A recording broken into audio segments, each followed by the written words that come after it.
I just picked up this Danuu canoe cover for my brand new canoe. Rolls out of the package, and we're gonna throw it on this Polaris from Northstar Canoe. Today I'm using the Scout model, and this covers canoes 16 foot to 18.6.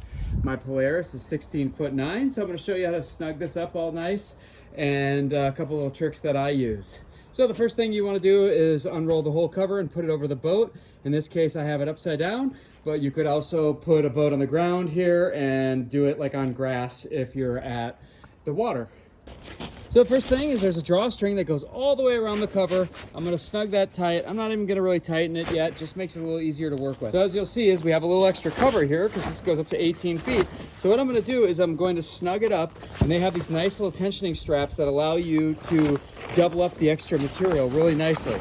I'll show you how I do that. Since I got the cover all on and I pulled the drawstring a little bit tight, now you have these tensioning straps that allow you to shorten up the cover. And they're intended to go from here to here and kind of pulls, but one of the tricks that a lot of us use that are familiar with these is we do a little crossover like this, and that'll snug up things, and now you can snug up even a little bit more. And you also have all of these little web rings here that you can, run a shoestring or a bungee shock cord back and forth to tighten things up. And then the last step are these belly straps that I'll show you how we use those. Okay, so I just ran the belly strap on the bow seat right here through the web loop and hook on and tighten. And then I just tied off the excess strap so it's nice and tidy.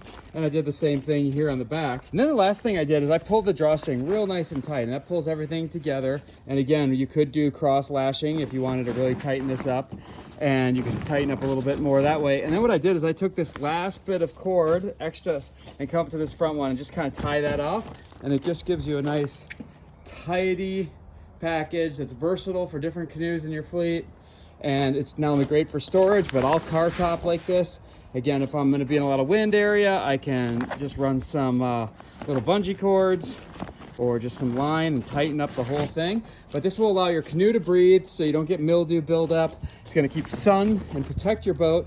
I like that it kind of stealth hides my canoe as well. No one really knows that this is an all carbon Kevlar canoe under here. It gives you the red flag. So if anyone was to ever rear end you, if you don't have this red flag, they're gonna use that as a kind of an excuse for not taking responsibility. And then one of the little tricks that I do is, just so I can quickly identify my cover, I write which one it is right here in the label with a ballpoint pen. I've used Danuu covers for thousands of miles over 20 years. They're very versatile, really durable, and are gonna protect your investment for many years.